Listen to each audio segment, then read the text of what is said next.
후한 말기에 외척과 황관이 권세를 휘두르고 조정이 부정부패에 시달리면서 사회는 엄청난 혼란에 빠졌습니다. 부패한 한나라의 통치에 분노한 태평도의 교주 장각은 거대한 규모의 농민 반란을 추진합니다. 그리하여 184년 누런 색상의 두건을 착용한 사람들이 반란을 일으키니 바로 황건적의 난이 발생했습니다. 황건적의 난은 비록 진압되었지만 이 사건으로 인해 한나라의 몰락이 본격적으로 시작되었습니다. 한편 당시 한나라의 정치를 좌지우지하던 세력은 바로 황관이었습니다. 황관은 황제의 곁을 모시며 어린 황제 대신 권력을 장악하고 휘둘렀습니다. 189년 7월에 이러한 황관의 횡포를 보다 못한 대장군 하진은 동탁을 불러서 환관 세력을 쓸어버리고자 했습니다. 그러나 동탁이 낙양에 오기도 전에 하진은 환관들에 의해 죽음을 당하고 말았고 궁궐에서는 엄청난 혼란이 생겼습니다. 이 혼란을 틈타 일부 환관이 당시 황제의 소제와 함께 궁궐 밖으로 나왔지만 동탁이 추적하여 소제를 데리고 다시 낙양으로 귀환했습니다. 동탁은 자신이 사공의 자리에 오르고 소제를 황제의 자리에서 끌어내렸습니다. 그리고 새로운 황제를 앉히니 그가 바로 헌제였습니다. 동탁은 비록 황제는 아니었지만 엄청난 권력을 휘둘렀습니다. 명색이 황제가 아니었을 뿐이지 한나라 조정의 권력을 완전히 장악하고 휘둘렀습니다. 이러한 동탁의 횡포를 바라보며 그에게 등을 돌린 이가 있었으니 그가 바로 조조였습니다. 동탁은 조조의 능력을 높이 평가하여 그를 효기교위에 봉하기도 했지만 조조는 결국 동탁을 떠나 자신의 고향으로 달아났습니다. 이후 진류에 도착한 조조는 자금을 기반으로 군대를 키우고 동탁에 반대하는 연합군을 결성하여 동탁의 세력과 대결하지만 연합군의 공세가 흐지부지 되면서 동탁을 없애지는 못했습니다. 한편 왕윤이라는 인물이 동탁을 없애기로 결심했습니다. 그는 당시 동탁을 호위하던 여포와 동탁의 불화를 이용하여 여포가 동탁을 죽이도록 했습니다. 이후 천하의 북부 지역을 두고 조조와 원소가 결전을 치루었습니다. 바로 관도 전투가 벌어진 것이죠. 조조의 세력은 원소의 세력에 비교해 그 규모가 적었습니다. 그러나 조조의 군사적 재능과 전략적 공격으로 조조의 세력은 대승을 거두었습니다. 이 관도 전투 이후 북방은 조조가 장악하게 되었죠. 한편 천하의 남부 지역에서는 송권이 다양한 반란을 진압하여 동호를 안정시켰습니다. 한나라의 부흥을 추구한 유비라는 인물은 제갈량이라는 인재를 극진한 정성으로 초빙하여 천하를 통일하고 한나라를 부흥시킬 계책을 구했습니다. 제갈량은 유비가 송권의 오나라와 연합하고 형주와 익주에 기반을 두며 남부의 다양한 민족들과 우호적인 관계를 맺고 북부에서는 조조와 맞서야 한다는 계책을 유비에게 알려주었습니다. 제갈량은 이어서 형주와 익주에서 기반을 굳건히 하고 때를 기다려 위를 공격하면 대업을 이룰 것이라고 이야기했습니다. 이후 제갈량은 유비를 보좌하며 유비가 세력을 확장하는 데 큰 기여를 했습니다. 관도 대전 이후 원소를 몰락시킨 조조는 이제 송권을 공격하고 멸망시켜 천하를 통일하려고 했습니다. 너무나도 강대한 조조의 세력에 맞서서 유비와 송권은 힘을 합쳤습니다. 그리하여 강력한 조조에 대항하여 유비와 송권이 힘을 합쳐 맞서 싸운 적벽대전이 일어났습니다. 조조의 거대한 군대는 강을 통해 진격하여 적벽에서 유비와 송권 연합군을 맞이했습니다. 그러나 조조의 거대한 군대는 물에서의 활동에 잘 적응하지 못했습니다. 그래서 일단 패배한 조조는 자신의 군사를 오오립으로 옮겼습니다. 그래서 조조와 유비, 송권 연합군은 가운데에 강을 두고 대립하게 되었습니다.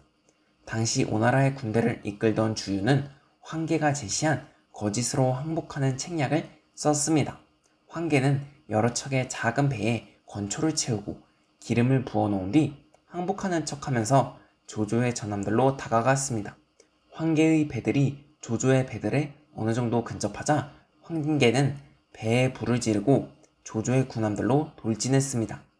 결국 당시 강한 바람이 불어 불은 조조의 배들로 옮겨갔고 오나라의 군대까지 조조군에 공격을 가했습니다. 유비와 송권의 연합군이 끈질기게 따라오자 조조는 결국 완전히 북쪽으로 퇴각했습니다. 이 커다란 패배로 조조의 천하 통일 시도는 실패하고 조조와 송권, 유비가 제각기 힘을 기우는 형국이 되었습니다. 적벽대전 이후 유비는 형주와 입주를 차지하고 한중왕의 자리에 올랐습니다. 이렇게 유비는 승승장구하는 것처럼 보였지만 곧 유비에게 좋지 않은 일들이 벌어지기 시작했습니다. 유비를 충실하게 따르던 장수 관우는 형주를 지키고 있었습니다. 그런데 관우가 조조 세력의 번성으로 진격한 틈을 타 오나라가 형주를 차지했습니다.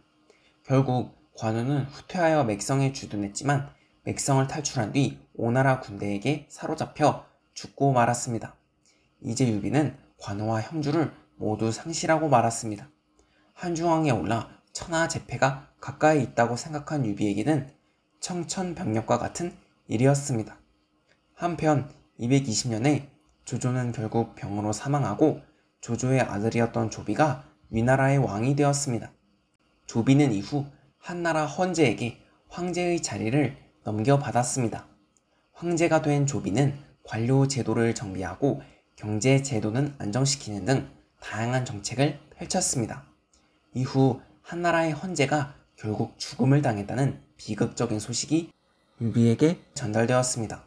유비는 처음에 황제의 자리에 오르라는 신하들의 요청을 거절했지만 제갈량의 권유와 노력으로 결국 황제의 자리에 올라 소열제가 되었습니다. 유비는 이제 한나라의 황제가 되었지만 오로지 익주만을 차지하고 있었기에 이후의 역사에서 유비의 한나라는 촉한으로 주로 불리게 됩니다. 그런데 다시 안 좋은 소식이 유비를 찾아왔습니다. 관우 못지않게 유비를 충실히 따르던 장비마저 자신의 부하에 의해 죽임을 당하고 만 것이죠.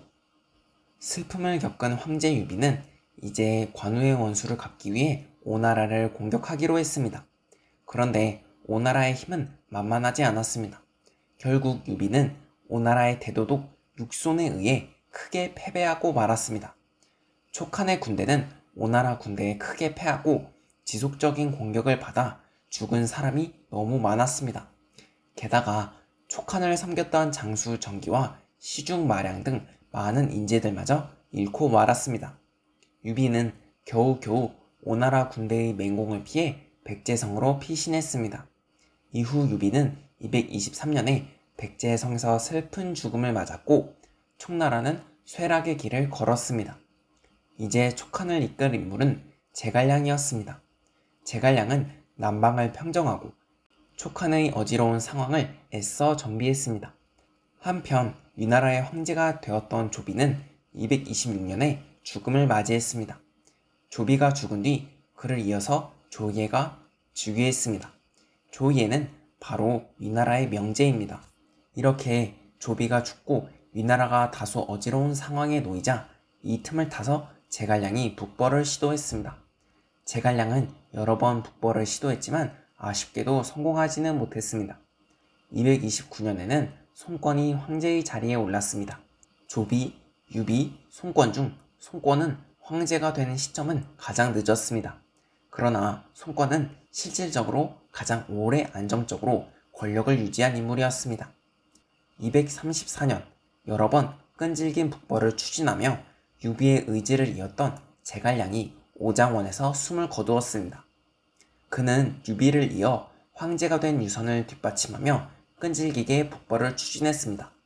그러나 제갈량의 북벌은 결국 실패로 끝났고 촉한은 더욱 기울기 시작했습니다.